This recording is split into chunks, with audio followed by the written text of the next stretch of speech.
the fifth day of Christmas. It's our next broadcast, next special holiday broadcast. We started these broadcasts on the day after Christmas, which was just a little while ago, a couple of days ago. And we're going to be continuing through until about the end of the year. Up here, you can see my brainwaves right up there. Um, for those of you who haven't been following my channel, it's the only channel on Twitch with brainwaves in real time. They're right there. I sometimes get confused where I'm pointing because it's backwards on my screen, but there you go.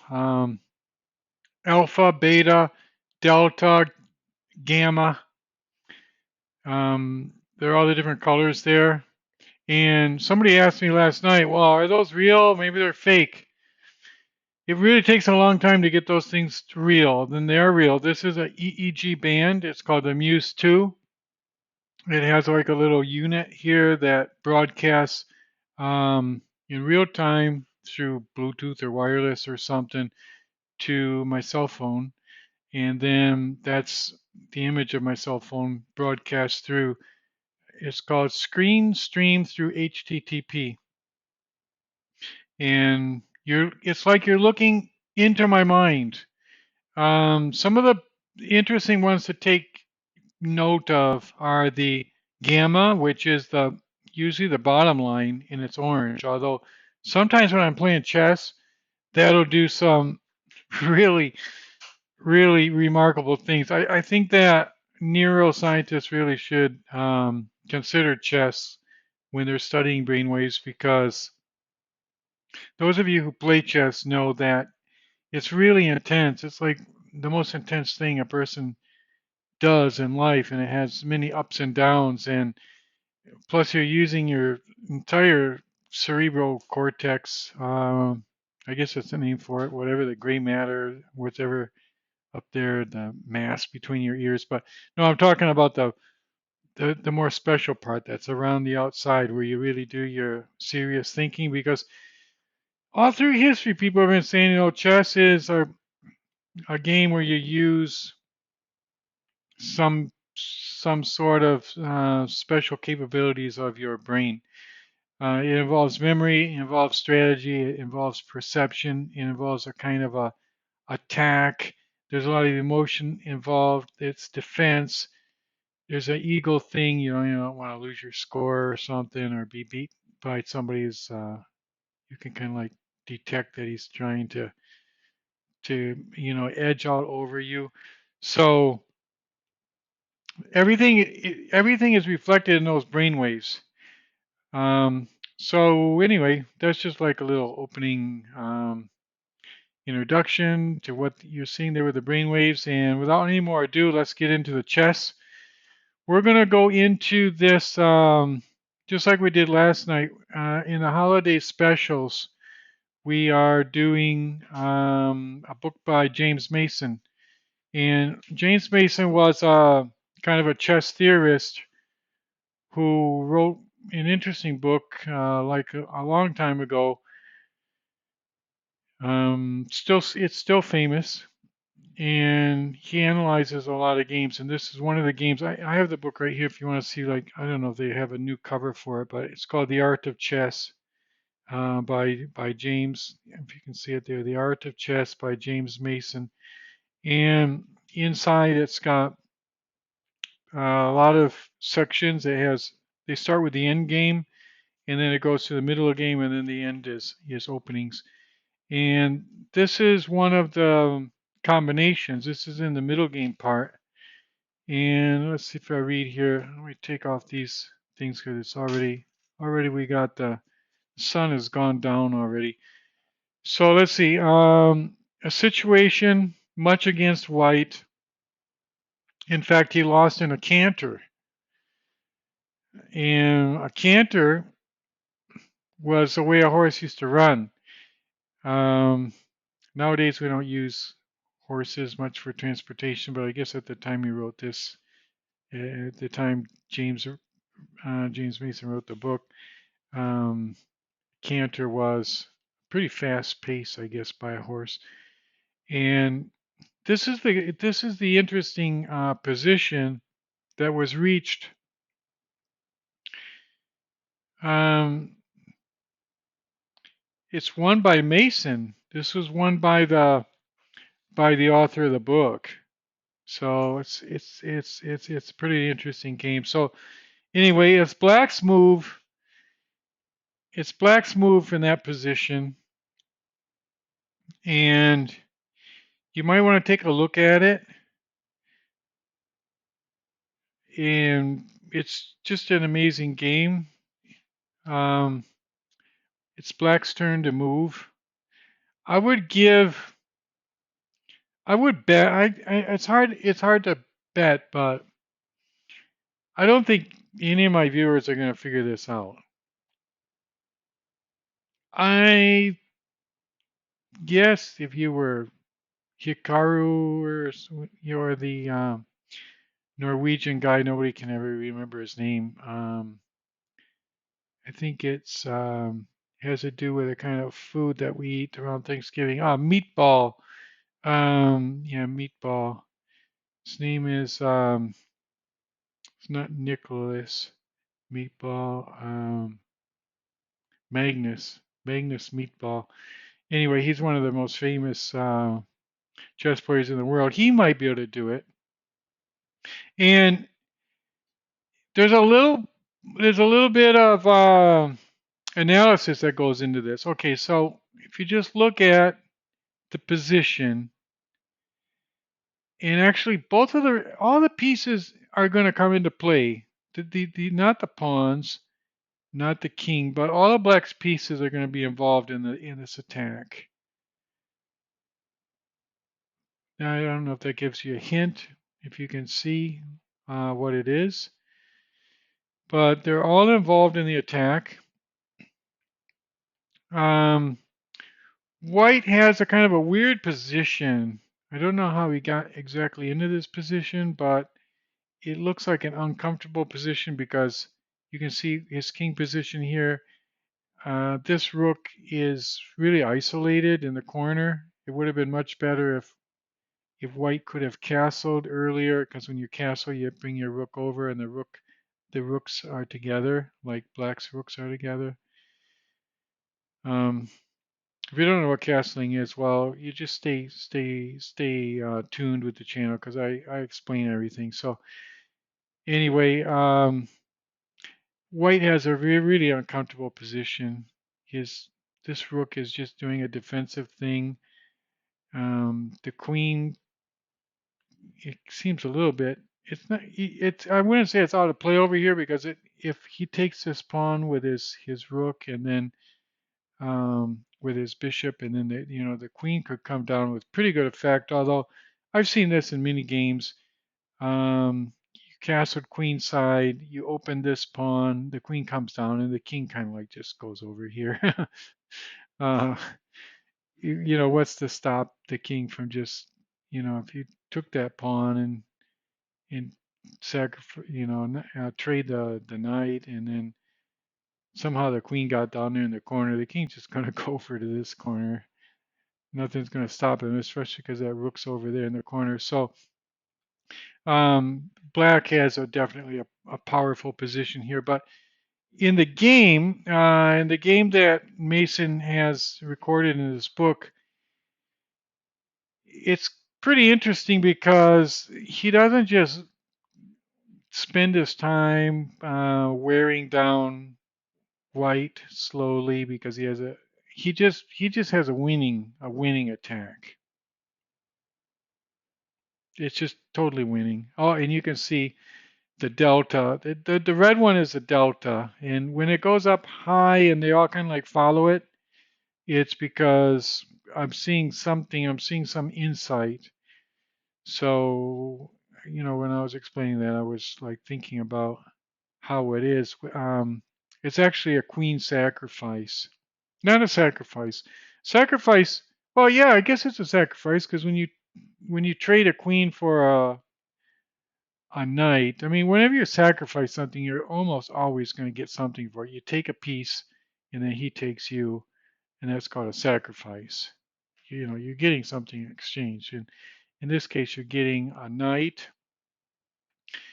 but you're getting much more than a knight because you open, for him to take your queen, he's got to open this, and then you see that allows your bishop to come over here, checking the king. And the king is is in an exposed position because the rook is dominating this entire file. And when you take the knight and the pawn takes and the bishop comes over, and Mason, well, of course, was seeing all of this, the king only has one place it can go.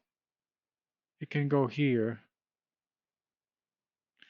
But it's not just a simple mate. White has different resources.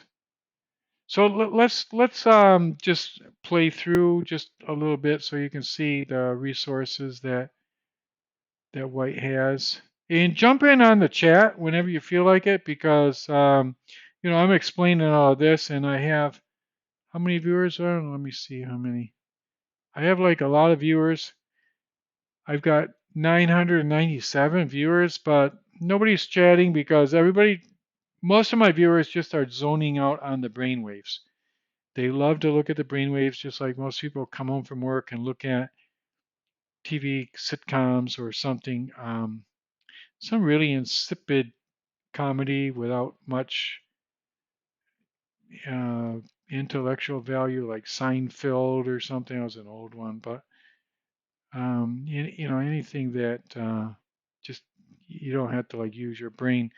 And well, I shouldn't say you don't have to use your brain. A lot of these people that are zoning out watching my brain waves, they're actually using their brain a lot. They're looking to try to find some patterns or correlations between the brain waves and and my chess play. And sometimes they find them, sometimes not. But anyway, everybody likes to. I can't complain because they are viewers, so they just don't chat. So if you want to jump in on the chat, just jump in. So anyway, here's what we were just discussing. The queen takes the knight. Now black doesn't have to take the queen. It's like it's not necessary. If black didn't want to do that, he doesn't have to take the queen.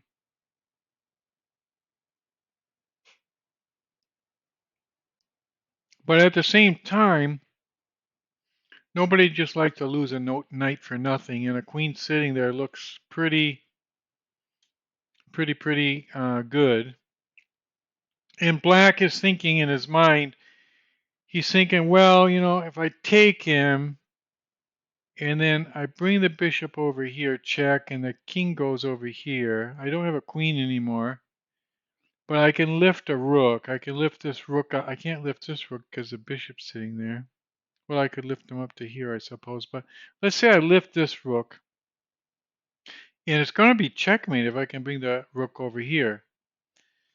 But white is thinking, well, that's not so bad because if he's planning to bring his rook up to here and then over to here, I have time to retreat my queen to here, covering that's when his rook is here. So I have time to come back here. And then if he comes over here, check, I just take him. And he'll take my queen with his pawn, but um, he will have lost a queen and a rook because I take his rook. And okay, so he lost a queen and a rook. And white has lost a queen and a knight. So it looks like a pretty good deal, right? So let's play that through and see how it turns out. So white took him, expecting to come over like that. Black lifts the rook. Oh no, I'm sorry. I'm getting ahead of myself. Okay, so comes over here, check. The king's got no place to go. You see, he can't go this way because of the rook. King goes over here. Okay, so now after the king moves, the rook comes up. And white has got this all planned out, right? This is the only saving move because look, the rook is going to come over here, and that's checkmate because the bishop is hemming in the king. The king can't move anywhere. And the rook here. What can stop this rook to come over? Only the queen. So that's the only move that white has. Now, if the rook came over, the trade would just happen,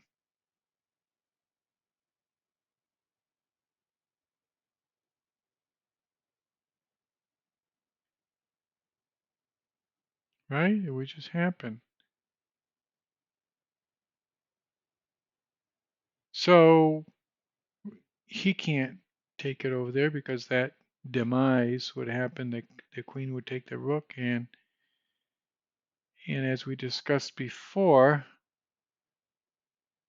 white would have won a queen and a rook for a queen and the knight that was there, and that's not a bad deal. So Black had this all planned out. Black doesn't move the rook over here. He does. What does Black do now? Who can tell me? Who's watching and can explain what happens? Can anybody see that? Where is Black's move now? I'll give you like 5 seconds to think. Or if you want 10 seconds even, you can think. And you can see my thinking as you're thinking. You can see my thinking right up there in the brainwaves. You can see them going up and down. Can you figure it out? It's another pretty violent attack. And Mason was one heck of a player. Wow, this is something. Um, I don't know. The queen sacrifice was kind of spectacular. It's always spectacular when you sacrifice a queen. But the next move is actually even a little bit step above, I think. Let's analyze before I show you the next move, and it involves this rook. Just to give you a hint, before I show you what the next move is,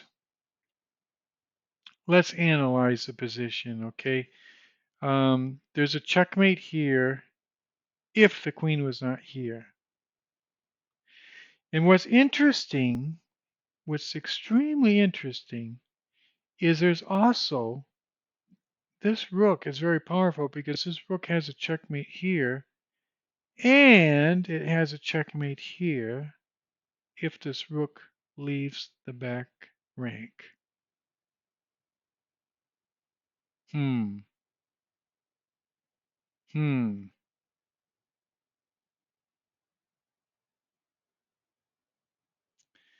Now this, look at my brainwaves as I'm doing that analysis. Look how high they are. Look how the delta went like way, way, way, way, way, way up. I've never seen them up that high because I'm analyzing this, and now they just flatline, and now they're down low because I'm just doing some more talking here. But suppose this rook took this, not this pawn. Let's suppose what would happen. If this rook takes the pawn, well, black doesn't have to do anything, right? But what can he do? He can't move this rook. I'm sorry, I'm talking about white. White can't really do anything, right? I mean, I guess I got that confused. So white can do anything, right? But white can't do very much because the rook is in the corner. The king is hemmed in, can't move. Probably moving this pawn's not going to work too much, or this pawn. He's got to do something with this rook and this queen. So suppose this rook takes this pawn. Now, a couple of things can happen. White could just make some kind of a random move. I don't know how he can improve his position though. Or let's suppose he takes the rook. Suppose he takes the rook with this rook. If he takes the rook with that rook, this rook comes down checkmate. So he can't take with this rook. Suppose he takes this rook after the rook takes this pawn with his bishop. Then what's going to happen is this knight's going to come up, take the bishop, attacking the queen. And in that case, if the rook takes the knight, then again the rook comes down checkmate. And if the queen moves someplace, like over to here, for example, the rook comes here checkmate. And if the queen moves someplace else along this diagonal, like let's say it moves up here with the knight here, then the knight can come here, check. The king is in checkmate unless the queen takes the knight, and then this rook comes over here, and it's checkmate all the same when the queen comes back, and then the rook comes here. Well, no, it's not checkmate, is it? How does that work again? Let me see. Okay, let's play it through. I know that this works. So, okay, he takes it like that. Now, let's suppose he retook with the bishop, and then he came here. And let's say that the queen, like I was saying, moves here to protect, because the knight can take here. Oh, I see how it works. So the knight doesn't take here, obviously. What happens now is here. See? That's going to be checkmate unless the queen takes. See how that was? I'll put that back how it was. So the rook came over here, check. It's checkmate. The only possibility is here, and then that's checkmate. Checkmate with bishop and knight. Now, is that pretty cool or what? What do you think? Was that a interesting little? Wow, look at the. It's like my brainwaves just go so high up when I did have these insights. So, was that cool or what? Um, I hope you like that. I'm not going to beat a dead dog and show it again. I hope you liked it. And without any more ado, let's create a game because it is the 5th day of Christmas, and hopefully we'll have some Christmas cheer with a game. We're on Lichess and I'm playing 5-0. 5-0, and here we go. We're playing Lichess, and whenever you're playing this King's Gambit and he comes out there. Now this was kind of like an inferior move. You're supposed to bring this knight out actually, but I can bring him out now, I guess, and then he came back there. I'm just going to get ready for castling here. That gives me a nice check. Now I already see some possibilities. I would like to bring this knight out over here because it would help me a lot. So if he trades, that'll actually be pretty good too because I got the queen and the bishop on this knight. Okay, now I got a number of things I can do. I can take the knight and double his pawns here, or I can take this bishop. Um, let's see, I think it's best to double these pawns, why not? And now I get a bishop too. So I'm already a piece ahead, which is not bad. I shouldn't say I'm an entire piece ahead, but see, I have to protect this pawn, and I can protect that pawn by an aggressive move, moving the bishop out here, the knight. Okay, should I castle? Yeah, why not? I think I should get my king out of danger. out of the middle. Of course, he has his check, but it's no problem. I'll just retreat this over into the corner. Okay, now I'm a piece ahead. I could trade off his knight. If I go here, his knight's going to make a trade. Well, that'll help his pawn position too much, won't it? I'm going to allow him to decide whether or not he wants to make a trade himself. Because I would give him like this formidable pawn position in the middle if I took his knight right now. And now I'm going to, maybe I'll do it. I'm a piece ahead. I don't care if he's got pawns out there in the middle. Now he's deciding, he's deliberating whether he wants to take with this pawn, or with that rook. See, I wanted to move this pawn up. That was why I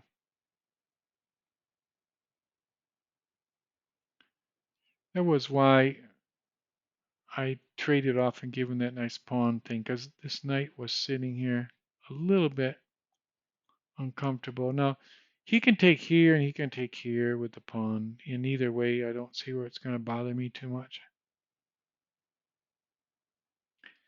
I'm just going to take theirs where I have an attack on that pawn. And now, ooh, that's interesting. That was a good move. I'm going to move this thing up.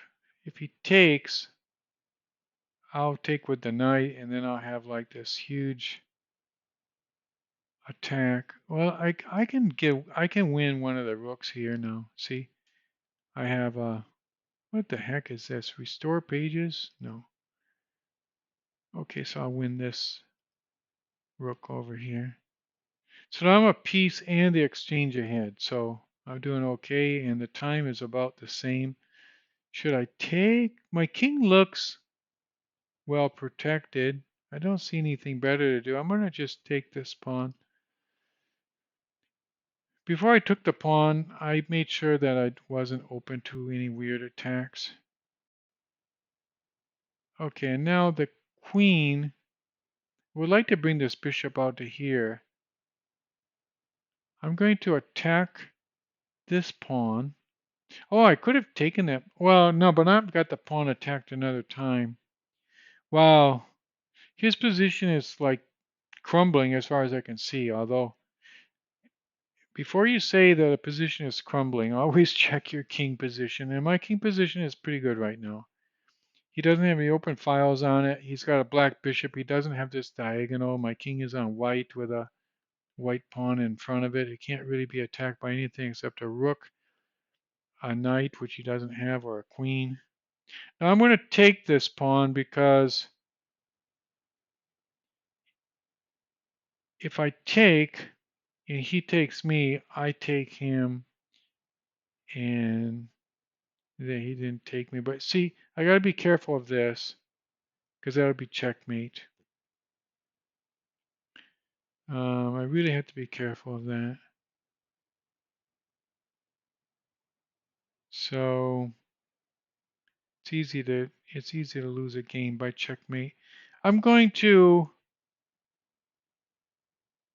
move this up here. I think that's my strongest move. It's a developing move, and it avoids the checkmate. If he checks me now, I just move my king over here. I can move my king over. He checks me. King comes over here because I blocked this diagonal. And if he takes me, so I just take him, and if I take him, I'll be an entire rook ahead. I'll have a queen and two rooks against a queen and one rook. Plus, I have. Do I have an extra pawn? Looks like I might have an extra pawn too. One, two, three, four, five, six. Yeah, I have two extra pawns. And the time is good. This game is looking strong because we're doing okay on time. Sometimes you sacrifice some time for some material, and then, oh, I got a strong game, but you're down on the clock. But in this case, we're not down on the clock at all. Okay, I'm just going to take here because I see where I can win his rook. If he takes my bishop, oh, I kind of screwed up, but oh, anyway. I was going to say I had like a huge advantage, but not quite as much as I thought. Now I got to be careful because, okay, I was just deliberating there a little bit to see if he could infiltrate with his queen somehow, and I don't see where he can. I'm going to bring my rook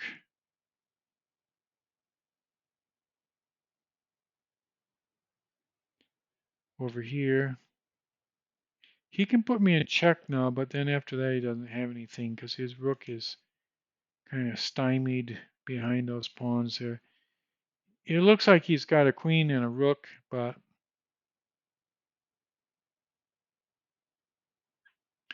I think the bishop will be well positioned right there, and it's protected by the pawn, and it's protecting the pawn to boot.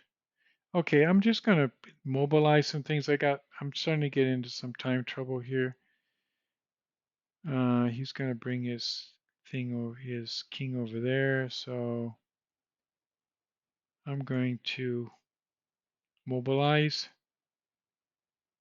open up the position some. I just wanted to move fast because I got to attack this pawn or promote this pawn or promote one of these pawns. And that was a good move I made because he's taking a long time. I was more worried about the clock right now than anything else.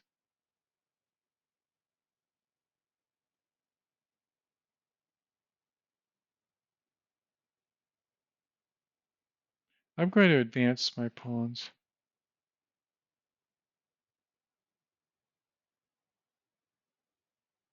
Not so fast, huh? That'll make him think a little bit. Okay, I got no place to go except there.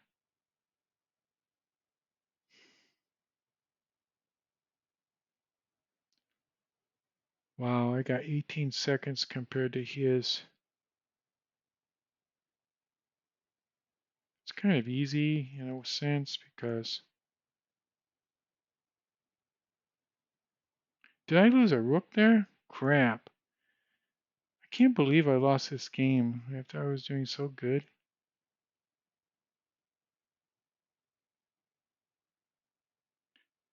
Wow, and he's just jumping around with his queen. Well, I had a one game and then I lost. I'm gonna get a new opponent. That was oh man, you could see how my brainwaves went like way down. Give me a break. How could I do that?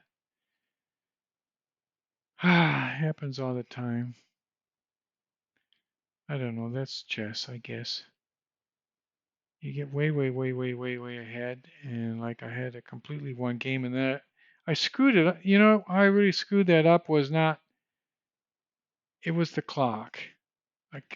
You can see how I just ran out of time at the end, and I'm gonna have to play better this time. I'm gonna bring this knight out to here and then up to here. I might castle first. I might castle queenside here and restore my dignity. I'm gonna restore my dignity after that horrible game. I just lost my. I was gonna say I lost my queen, but didn't quite. I gotta get that king out of here. It was bad.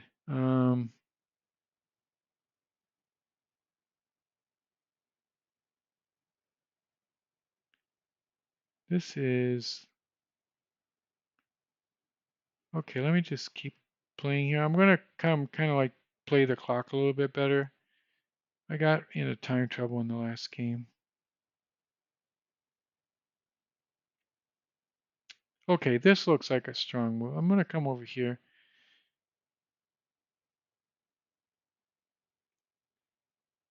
And now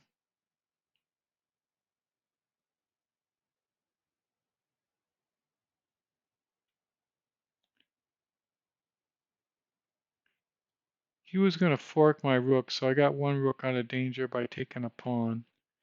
Now if he takes this pawn, this rook will swing over to here. It's fine with me. If he attacks a rook again, I'll bring the rook up to here. Okay, the rook's got really nowhere to go. I'm going to bring him back to here. Okay, that was okay. Now I'm going to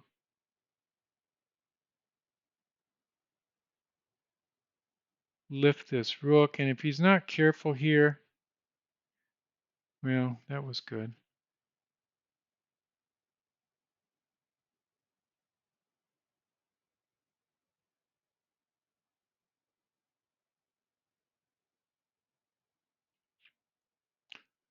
Okay, well now we're going to get serious.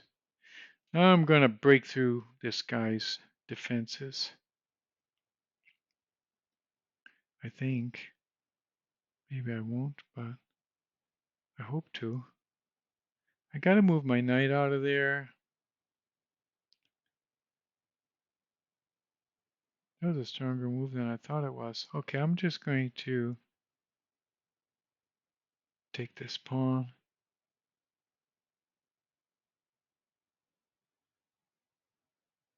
Wow, what was that? Did he make a mistake? I don't know if he's playing really fast or what. Um, let's suppose I come up here, check, check.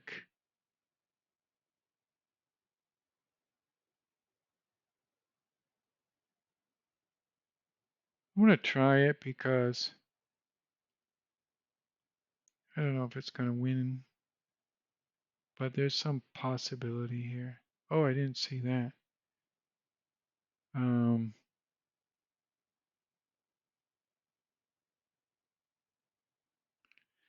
now it'll be basically checkmate if he takes the bishop now. I don't know. That's a weird position over there. If you look over there, it's like I got a number of checkmates over there. Like I got a million checkmates. I check him here, and his king's got one position, and then my queen comes down here. I'm gonna do that. See what happens. Um,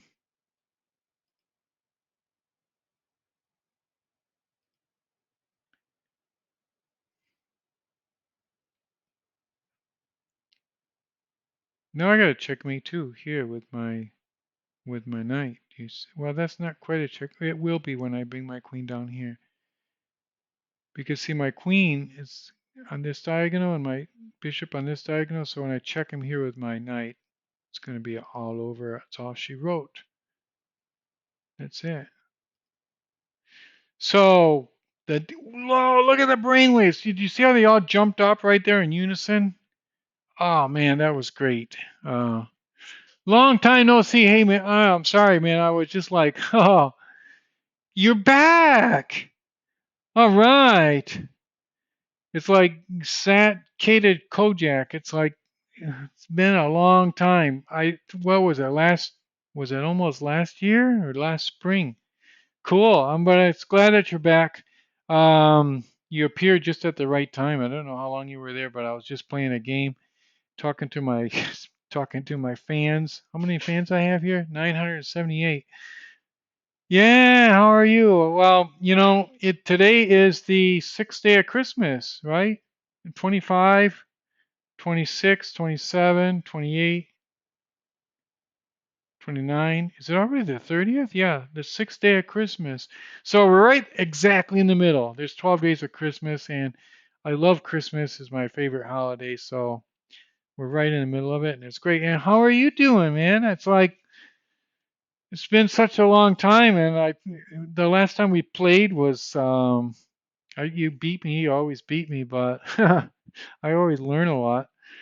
Um, Be really good if you want to play again. If you want to challenge me on this lead chess, that would be great. Otherwise, we can do. You missed my thing about James Mason at the beginning. We had a combination. We had a kind of a combination educational thing. So, how are you doing? Like, you want to play? Are you getting ready to play a game or what? Let me see. I don't see anything here, challenge or anything. But anyway, it's always nice to have chat. Um, I don't know. In your part of the world, do they celebrate? Do they celebrate Christmas where you live? Yeah, New Year coming. It's coming soon. I would like to see some fireworks. I heard that very near to Dubai, out in the desert. Okay, yeah, you're European.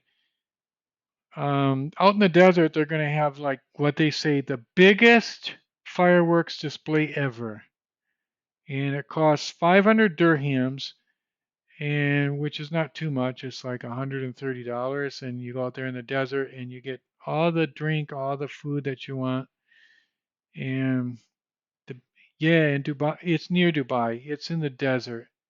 So it might be, you as a European, you guys get pretty good plane ticket prices.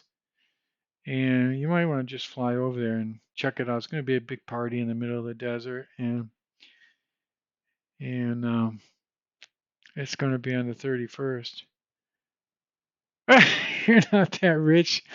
Yeah, well, you're not a streamer like me. Like we have money to spare. I'm thinking about going myself, but yeah, plane tickets are expensive. They've always been expensive, but I'm not flying. It's not so much about the cost. It has a lot more to do with my carbon footprint. I don't like to put my footprint all over the atmosphere, as they say. So what do you say? Satkajicic. Yeah, I think I pronounced your name right. Satkajicic.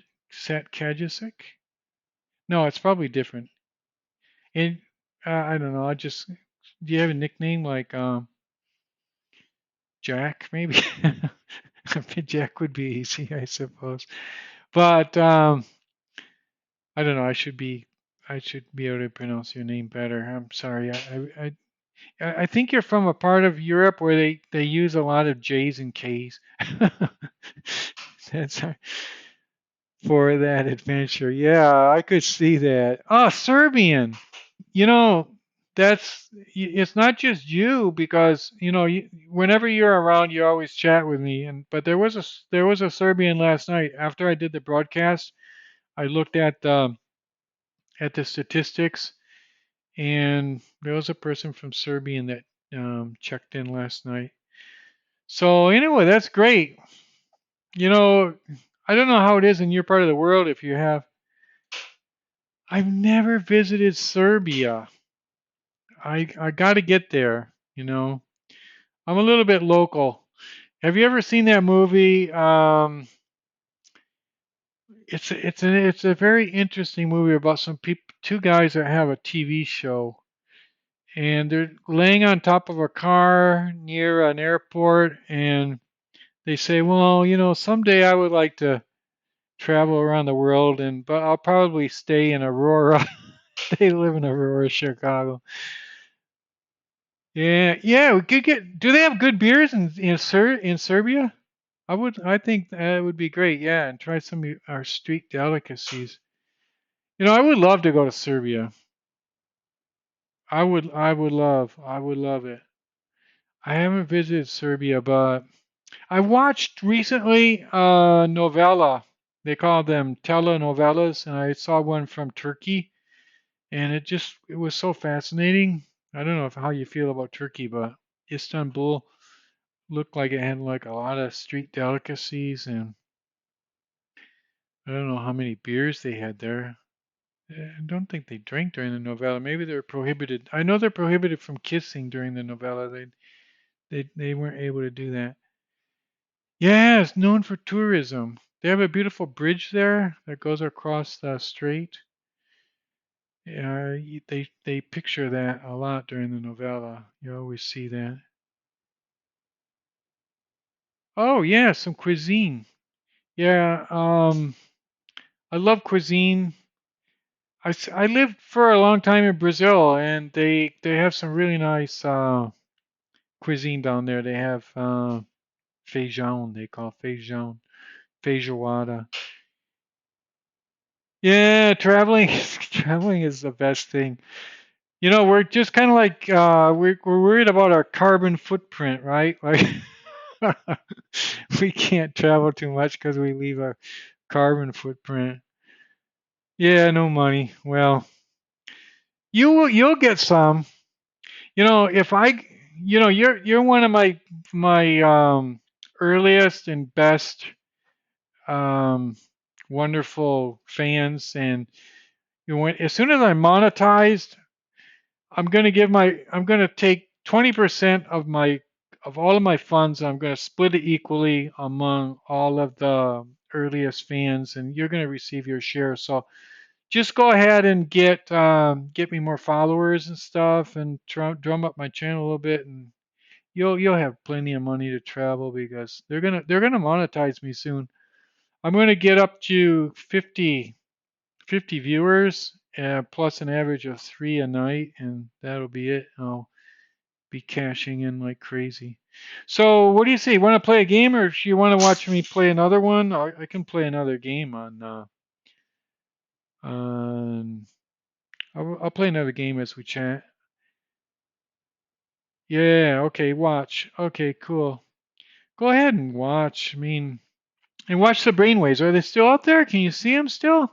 Yeah, they're still. I have a problem with my brainwaves to get them going and invisible for everybody, but it looks like they're going strong tonight. It's good to have strong brainwaves. I've seen this so many times, and you know, I move my night out, and then if they take the night, it's actually pretty good. I like that position the best. They take the knight, and I get quite a few attacking possibilities. This pawn protects this knight from coming up. It's actually a pretty good pawn. And if he doesn't castle right, oh yeah, he castled. But I always just move over because playing the clock here just a little bit. Pin the knight. This this a lot of times they force the bishop back to here for some reason. I don't know why they do that, but it's like a wonderful position for me. And basically now I'm going to bring this knight to here. Yeah, they always do that. They think they're doing something weird with my pawn position. But I'm going to bring this knight to here and then up to here, threatening his bishop. And then I'm going to bring my rook over and get my queen. Now this is called the pawn cube. I actually saw another person on Twitch or YouTube or something talking about this and says they always win when they get the pawn cube. And I think it's wonderful. The king doesn't have just one row of protection; it has two. It's kind of like unassailable back there, and all the attacks have to come at an angle. You can't attack from over here, so the pawns are really protecting that king. Okay, now I'm just going to move the knight out, um, make him think about his bishop, bring my rook over,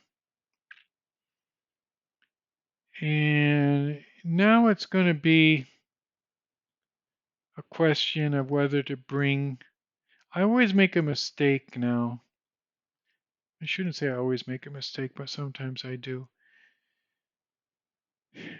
Sometimes it's good to bring the bishop way back here.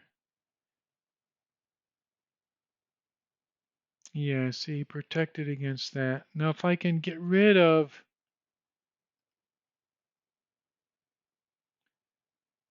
yeah, yeah, I think his king is a lot more vulnerable. You're right. I'm trying to see how to break through here, though. I don't know.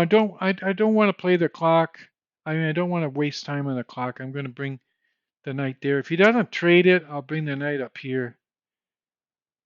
I was gonna say, okay, I'm gonna double my rooks. Why not? I don't know. I might be wasting time here, but you're right. My king is in a safe position, so he didn't take the knight at first, so I can weather that storm. I mean, I got one pawn up there. I'll just take with that, and this pawn's very, very well protected.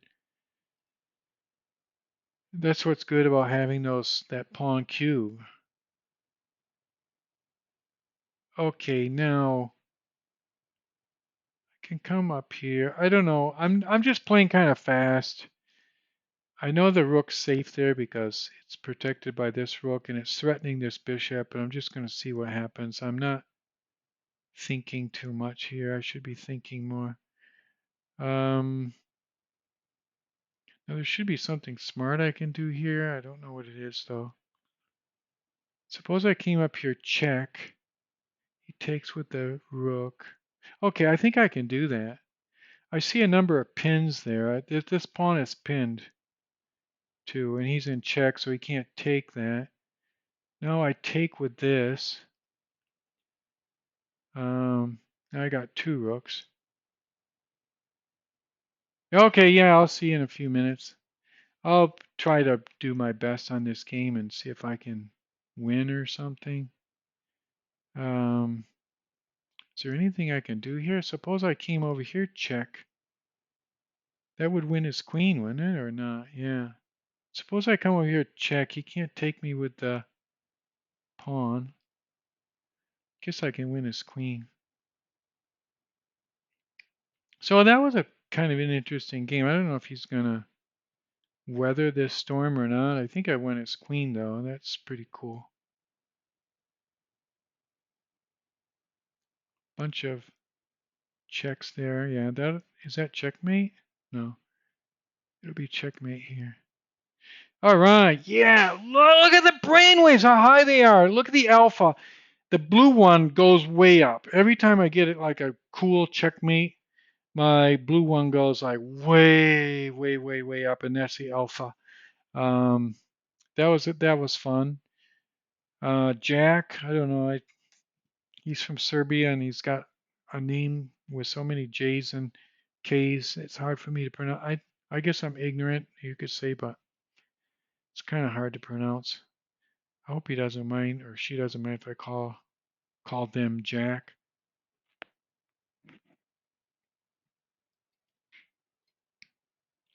But that was a pretty good game. Why don't we do the game analysis on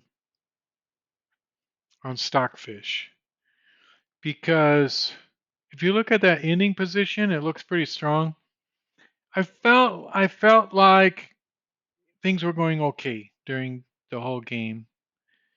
It was a little bit edgy, but I thought I was in control. So let's see on the Stockfish, shall we? Ooh, I'm down to 311 viewers. I don't know why people didn't like that game, but they're just watching the brainwaves. They don't really paying attention to the gameplay anyway. So the pawn cube worked. In the end, we only had one little deviation in the pawn cube, which was he took one of my pawns and then I retook with the other pawn. And so without any more ado, let's go here to the analysis board. And I'm going to request the computer analysis. And I learned this last night. A person helped me last night to do this. If I push the plus and the minus, apparently I can get the graph and the board to appear at the same time. Let me see if I can do that again. I don't know how I did this last night, but it worked. I'm just pushing the plus and the minus. There, the board's getting like really big. I wish I could get like I had it last night. There, I'm going minus, minus, minus, minus. I want to get the graph down below there. Oh, wait. So the graph got kind of small. No, that's just too, you can't read anything. I had it perfect last night. I don't know why. Maybe I have to adjust the size of this a little bit, and maybe move it up. Let me see. If I move this up, I'm moving things up. Maybe you don't even see that it's moving, but it's moving in my screen. Okay, let me try again. If I can get the graph. Wow, that's close. I think that's good enough. I can see most of the graph for the. I think that's good enough. Yeah. Okay. So that's not bad. I'm going to go with that. So you can see the whole board there, right? Let me go back to the. Okay, yeah, you can see the whole board. I'm looking in the Twitch producer here to see that. So, okay, so you can see the whole board. Okay, we're going to do the game analysis on Twitch. And by the way, you can watch those who are watching the brainwaves. Those are brainwaves in real time. I'm using the Muse 2 EEG um, band. It's a measuring band, and it broadcasts to um, a software that's in the cell phone. And you're basically looking inside my brain in real time. And I'm really happy this happened because we're on the 6th day of Christmas, and all through the house, not a creature is stirring, not even any mouse. And we're playing lead chess and doing the analysis with Stockfish. So let's go ahead and I'll start clicking through. So first of all, let's just look at the graph as we do the analysis. This was a very tight game all the way through. When you see the thing like this, just a straight line, it means both players are playing very well up to this point. And then I started to get the advantage, and then black won. So it looks like a really strong game for black. And look at down here. Can you see that? StineItch, that's me. In the entire game, I had two inaccuracies, they're called. And if I put the mouse here to see where they are, that was one inaccuracy. That was another inaccuracy. So the two inaccuracies were here, these two little bumps. But there were no mistakes, no blunders. So all of these moves were made without any inaccuracy, without any mistake. And let me look where his mistakes were. He had a mistake there, and he had two blunders, one there and one there. So again, my opponent too, all the way up to this point, was not making any inaccuracies. Oh no, he made one inaccuracy. Let me see where. Oh, way back here. So that's interesting.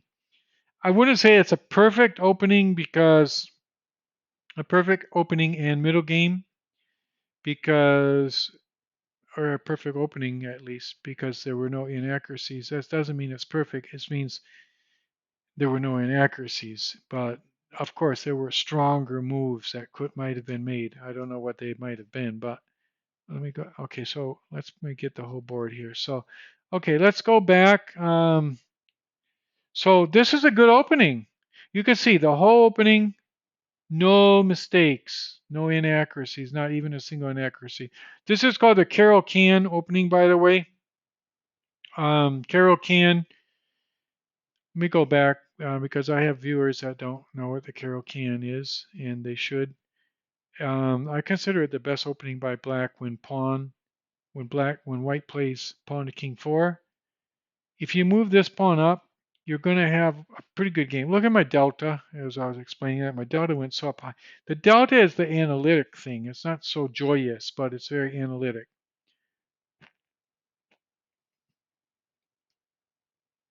So this kind of, it's hard to explain exactly what it does, but it doesn't really open up a lot of lines, but it does support this pawn advance.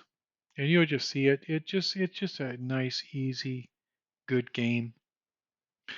Um, a lot of people will do this. I'll go back so you can see they bring the knight up. And when they do, just take with that pawn. And then when they take, attack the knight, and hopefully they take like that, and then you take like that. And this is an excellent position. And you see right there. Oh no, where are we? Let me see. Okay, we are the brown. So white has like a minuscule advantage right there of 1/3 of a pawn, but he's had that since the very first move. Um, we didn't make any mistake there. This pawn is strong here because you see it opens this file up, and for some reason it seems like black uses that file more than white. White can of course attack immediately, but black can go here and then castle and then bring his rook over. And black normally gets this file faster with his rook than white does.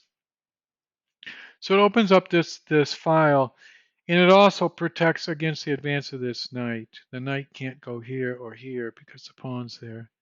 And the pawn's not weak because he's protected. So, and these pawns are very good. And you have like an open center to move out to. So this is a strong game for black, I think. So that looks like a good developing move for white.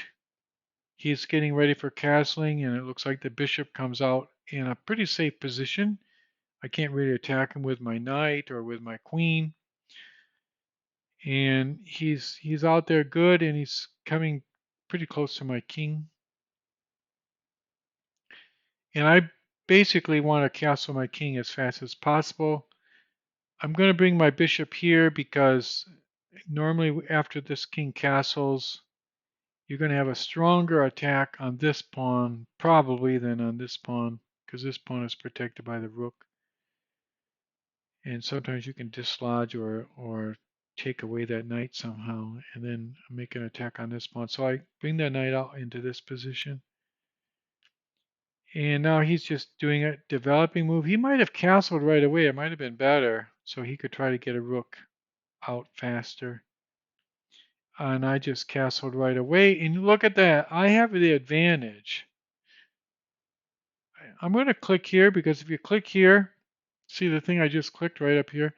Um, it'll show, if you put the mouse up here, it'll show where to move. I think I'm going to go back because I think it was going to tell him to, instead of moving this pawn out, I think it was going to tell him to castle. No, it was telling him to put me in check.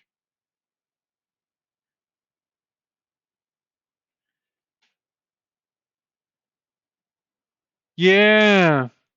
I'm doing the analysis right now. And yeah, you're right. It was an equal game. It was so equal right up to here. You were gone for a bit, but I was doing the analysis here. Do you mind if I call do you mind if I call you Jack? Is that any problem? Like I'm just going to call you Jack because if you don't have a problem with that because your real name is so hard for me. Um I don't know if you don't mind. Okay, I'll call you Jack. Cool. So, is that the first time anyone's ever called you Jack? Or maybe, I suppose. Anyway, you're talking with a person who doesn't have any experience with those kinds of languages. I actually speak Portuguese and English and quite a bit of Spanish, but none of them have much to do. You got named, yeah. Oh, I'm glad you're glad. Okay, so that's wonderful. Um, so anyway, Jack, you were gone. I don't want to beat this dead horse, but I'm going to just start from the beginning because, you just got back and it won't be bad for the other viewers too because this was a pretty good game in my opinion because of the fact that there were absolutely no mistakes or inaccuracies or blunders all the way up until, can you see I guess you can see, right? You can see my cursor moving around or not. I don't know if you can see that. Let me see. I'm looking at the screen. Um, Actually, I can't see the screen and this at the same time. I think you can see though. I'm broadcasting my screen, right? So there were no mistakes or blunders until this point, and there were no inaccuracies. So each player was playing perfectly um, well, like without any mistakes until that point. So right up until the opening, this is a perfect opening on both sides. So I think it's educational. So this is the Carol Can. It's called um, where this pawn supports that pawn. It's a good. Okay, then I always just take that pawn, and if he takes with the knight, I always do the same thing. A lot of players don't do this because they think that if he takes them, they have this what do they call it? They have this shibboleth or something, kind of a they're afraid that yeah, double pawns. They're afraid of the double pawns. But watch what happens. Okay, so he takes. I've got those dreadful double pawns, but they're actually very strong because I open this file and you'll see I'm going to use the file, not him. And also this pawn is protected and it prevents the advance of this knight. If you go into the end game with double pawns, it might not be that great, but for the opening and for the middle game, those double pawns are very strong. So he made a strong move. He's getting ready to castle, and he's got the knight in an aggressive position against this pawn. And I kind of like do the same thing. I bring out my bishop in an aggressive position too because I've got an aggressive position here. And I think my bishop is actually more aggressive than his because this is aggressive if you can bring the knight up to here or here, but you can't in this case. So by the time I castle, this pawn's going to be well protected. So this is not so aggressive with the pawn here, you see. And so then he's going to bring his bishop out. He might have castled there, and I'm just going to castle because I know I want to castle at some point, and it's a good time to do it. And he castles. I take advantage of that file. He could do the same thing and oppose the rooks if he wanted to, but he's also got other things he wants to do. He got the rook off the back rank. I got a pretty strong pin on the knight. The knight's pinned against the queen now. And I don't know why they do this. I play this same position so many times and they always do this same thing. They advance the I don't know why they do that, but it just gives me such a strong position. It's just I don't know. They think they're doubling my pawns. Like I think the logic is, well, if double pawns are bad, then two rows of double pawns are worse. But believe me, that's the pawn cube. And I was watching this absolute master on YouTube, and it was amazing. He was playing the same game, and he said, you know, that's the pawn cube, and when you get the pawn cube, you never lose. And I think that he has a point. I certainly don't lose when I get this pawn cube because, okay, double pawns are bad. We know that. But we also know that pawns in front of the king are good. And here you got two rows of them in front of the king and all protecting each other. It's just amazing. That's why they call it the pawn cube instead of the pawn square because they're protecting each other and they're magnified like in mathematics with a cube instead of a square. So there's no way you're going to penetrate that. The king is unassailable. And I moved my knight out. Or let me go back so you can see what I did. So after he moved his bishop there, he's got his two bishops attacking my king position. I moved my knight out. I did that because I want to be able to activate my queen. I want to bring my bishop to here and my queen up, and I got to get my knight out of the way.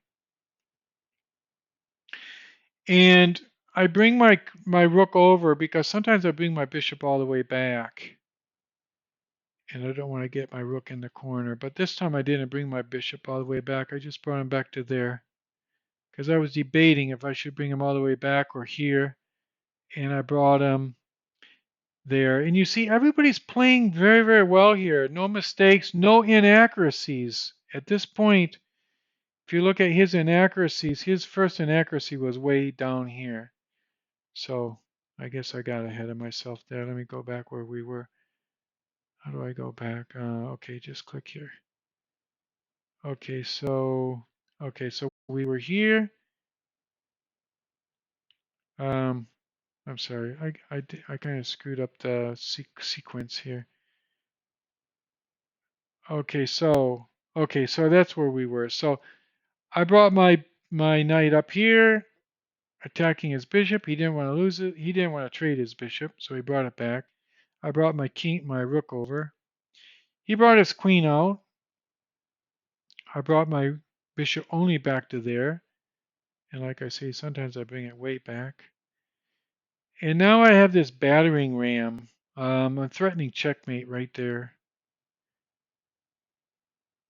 Yeah, good luck breaking the cube. You can't break that cube. That cube is strong. Because the king is protecting this pawn and this pawn. And then these pawns are protecting those pawns. Like, you're not going to break that. Okay, so let me just go back here for a second. This is an interesting analysis. So I'm threatening checkmate right there.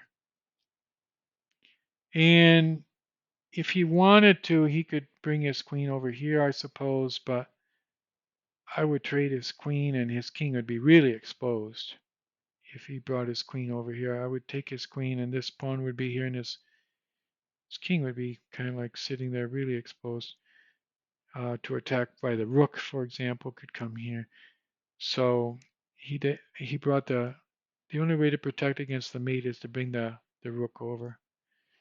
And then the knight was sitting way over here, so what's more logical than to bring the knight into action?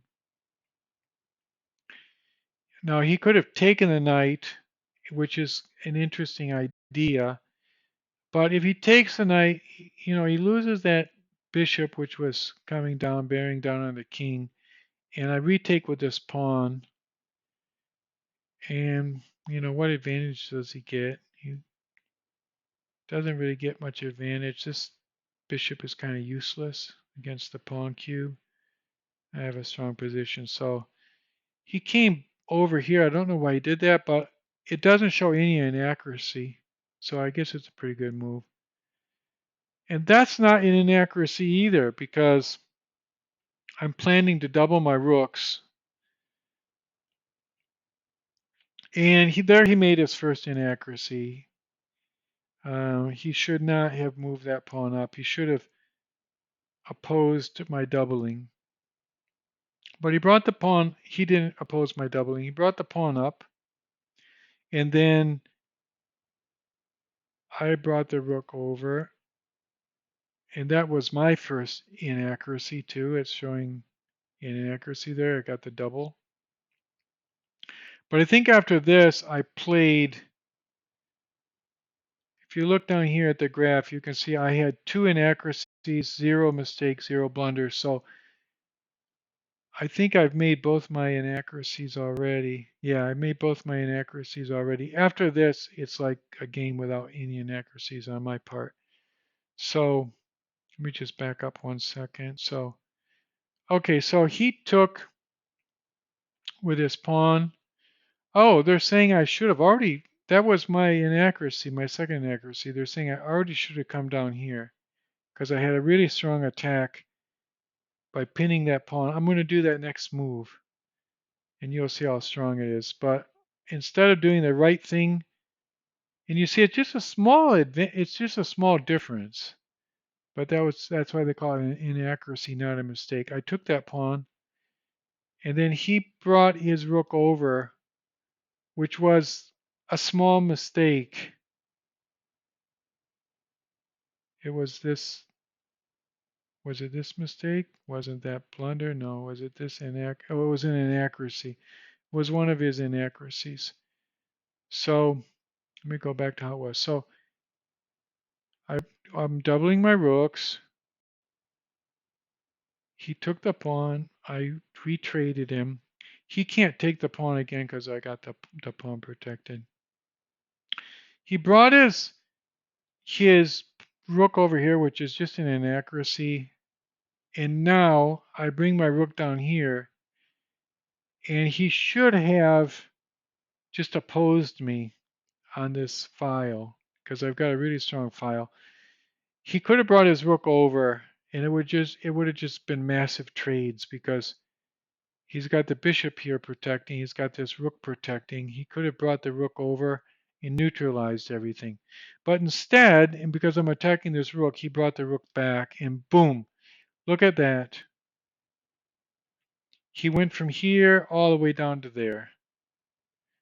Um, Bringing the bishop back was really bad. And again, I don't have any inaccuracies or mistakes here in the next moves. I don't know if they're perfect, but they're strong. So right now, I come there, check. And a lot of people would say, holy shit, why would you bring a knight right there? It's attacked by the bishop, it's attacked by the knight, the pawn, it's attacked by the queen. But really, it's only attacked by the bishop because the queen doesn't want to take it. So you don't want to trade a knight for a queen and a rook. And this pawn is pinned, right? And his king is in check, so he can't take the rook. The knight also it disrupts the connection between the rooks. But I put him in check because now what can he do? He's in check. He cannot go here. He could go over here. No, he can't go over there either because I got the. He only has like one move right now, right? He's got to get rid of this offending knight, so that move is forced. Now, I don't know if you can see the continuation, but again, it looks like I have a rook in danger. A lot of people say, oh my God, your rook is lost. The queen's going to take him. And if he moves here, this bishop's going to take him. And if he takes a pawn, that's going to take him. If he moves down there, that's going to take him. But never fear, the valiant rook is going to do his duty because my next move is right there. I protect my rook. And again, he cannot take with the pawn because the pawn is. Yeah, thank you, Jack, because I really like this game too. I think this was the sixth day of Christmas and it was kind of rewarding. Um, and I was talking about this during the gameplay. I was able to see all of this and predict all of this uh, because of these pins. Um, so now let me just back up one move. So I get rid of I connect my rooks again. The pawn can't take, and the queen could take and trade for two rooks, right? But there's kind of like a problem with that too because well he moved out there. Maybe he should have just taken and traded for rooks. Could he have done that? Let me see. Um, Maybe he could have done that. Anyway, we'll come back to this position. Let me see. Yeah, like a titled player, every once in a while, I'm glad you say that, Jack, because I've been playing chess for a long time, and every time I play a game, I always have the same idea. I always think something's going to shift in my brain this game. I'm going to win this game, and everything's going to be clear, and I'm going to be a title player from here on out. And I'm always thinking about that. I don't know. Maybe it happened in this game. Maybe I'm going to play um, titled from here on out because this was, I think, and it's not just me. Look at Stockfish. Stockfish shows that there was no ups and downs here, and then I started to get some small advantages because of one mistake and one inaccuracy by him, and then I continued to the end game without any mistakes or inaccuracy. So pretty strong. He came out there, and now that was the winning move. Once again, um, I'm just moving the rook over there in front of the pawn. but the pawn can't take him because again the valiant rook. Um, so I check his king and his queen at the same time. The pawn can't take him. And what can he do? He should move his king back according to Stockfish. But who would do that in a real game? Yeah, the pin was, you know, that pin was a great pin. That rook right there really was a valiant rook. And then he took the queen comes back there. The rook is still sitting there, and now the rook does his valiant duty again by protecting the queen for the checkmate. That was look at the brainwaves. They all went up high. They're all synchronized. Um, that was that was a spectacular 6 day of Christmas for chess and for brainwaves. But anyway, in my part of the world, it's a little bit late. I'm gonna have to go to bed. But we'll be back tomorrow, Jack. If you want, if you're not doing anything tomorrow night, I mean, I don't know what time it is for you, but um, for me, around the same time, like a little bit earlier tomorrow, I'm gonna be back for the 7th day. It's 5 a.m. Oh, you're like me. You have to do your chess either before or after work, right? Yeah. Cool. Yeah, if you're awake, come and visit. We'll play another game, do another analysis. I've been starting the game. If you want to, if you have time, look back at the beginning of this broadcast. I did a pretty good analysis out of a book I have. It's called The Art of Chess by James Mason, and we did a classic combination. We analyzed it at the very beginning of this broadcast, and I'll start tomorrow the same way. And then we'll play some games, and you can watch again and watch the brain waves. I don't know why they flatline sometimes. It might have something to do with the gel that I'm using. It's a homemade gel. I made it with Jello brand gelatin, and a little bit of salt. And after about an hour or so, I think I lose some contacts or something. But it works very good in the beginning. I'm gonna send away to Amazon and get some real EEG gel. So that was fun, Jack, and I'm glad that you like your name. I think it's very offensive to change a person's name unless they agree to it and they're glad. So it really makes me happy that um, I can call you by a name I can pronounce. Let's put it that way. Okay, uh, that's really cool. So um, see you tomorrow for the 6th day of Christmas. It was fun. It was fun having you around, and just like they say in the poem, to all a Merry Christmas and to all a good night. All right, see you tomorrow. Thanks. Cool. Bye bye.